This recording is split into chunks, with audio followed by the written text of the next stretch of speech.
ನಾಟಕವಾಡಿ ಯುವತಿ ಮೇಲೆ gang rape.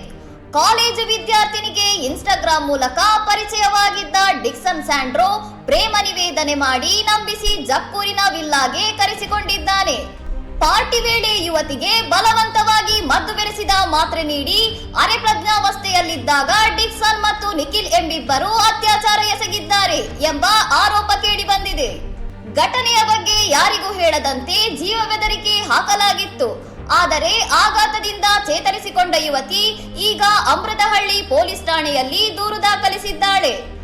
ಈ ಕೇಸ್ ಬೆನ್ನಲ್ಲೇ ಸಂತ್ರಸ್ತೆ ವಿರುದ್ಧ ಹನಿ ಟ್ರ್ಯಾಪ್ ಆರೋಪ ಕೇಳಿ ಬಂದಿದ್ದು, ಹಣಕ್ಕಾಗಿ ಬೆದರಿಕೆ ಹಾಕುತ್ತಿದ್ದಾರೆ ಎಂದು ಆರೋಪಿ ನಿಖಿಲ್ ಮಲ್ಲೇಶ್ವರ ಠಾಣೆಯಲ್ಲಿ ಪ್ರತಿ ದೂರು ನೀಡಿದ್ದಾನೆ.